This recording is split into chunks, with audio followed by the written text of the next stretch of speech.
There's probably only a handful of people in Washington doing Mourvèdre on its own right now. For us, it's a really exciting grape.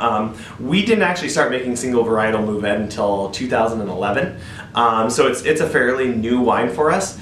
But basically, we had Mourvèdre in the cellar, and me and Greg, we would always taste it, and we'd be like, wow, like this is so profound. Like, let's make it. And we'd look at each other and be like, no one will buy it, no one will get it. Like, we just can't do that, And he actually, basically what happened, he went on a trip to Bandol, and he went and tasted at all the top chateaus over there, and he also went to the Northern Road as well.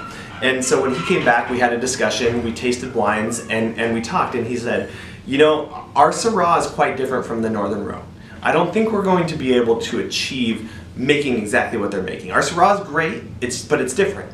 But when I left Bandol, he's like, that is the closest thing that I've tasted to our Mourvèdre that we have in the cellar.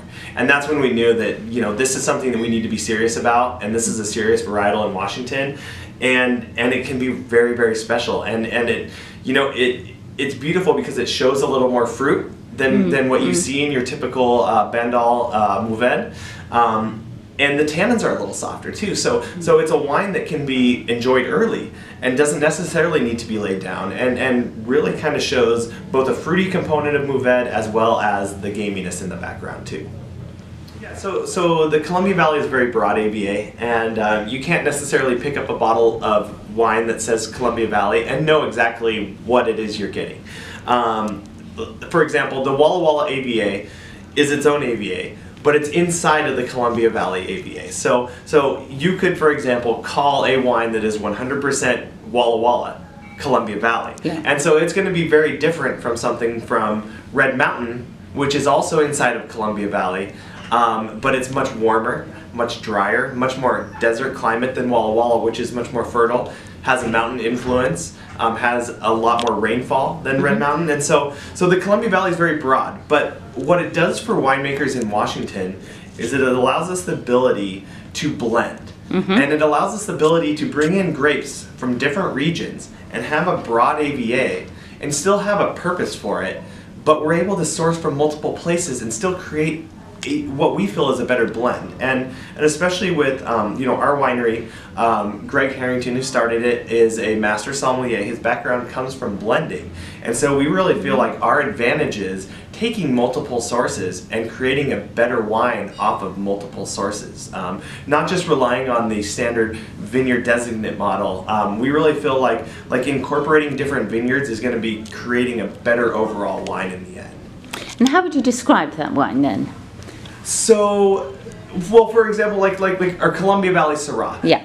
Really what we're looking to achieve on that wine is we want savory from Walla Walla fruit, and we're looking to add the fruit component from some of our broader range Columbia Valley vineyards. What we've noticed with Syrah, especially in Walla Walla, and especially from our new Rocks AVA in Walla Walla, which is kind of becoming known as we speak, is the wines are very savory, almost umami and seaweed and meat.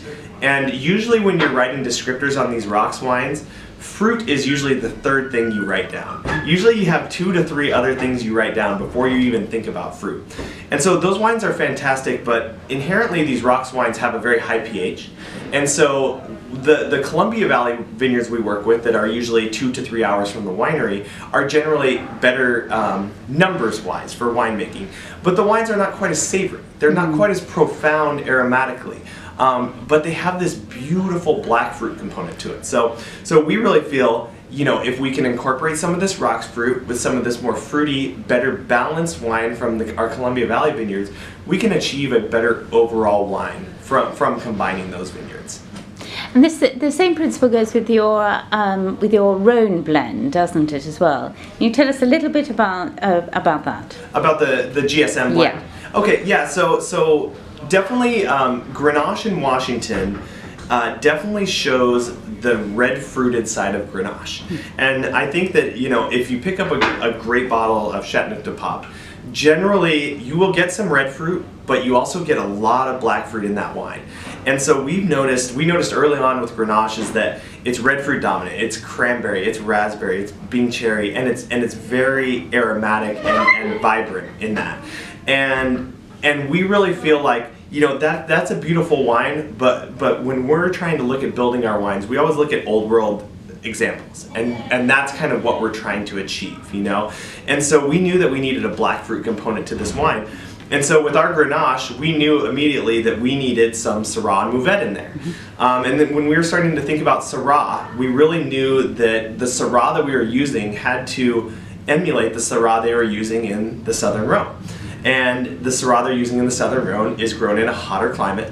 You know, it's going to be riper than what we're normally doing. And so we picked a vineyard block and we left it out there. We let it get 2 bricks higher than we'd normally pick any other vineyard block. And then we picked it and we got exactly what we were looking for. It was richer, it was darker, it was black fruited, and it blended beautifully with the Grenache. And then we realized, you know, we also need a bit of a gaming component to it, so we play around with a little Mourvèdre. But basically when we're building this wine, we take our Grenache sources, see what fits together properly. Then blend in the Syrah, get it to where we get the black fruit component to where we want it to be.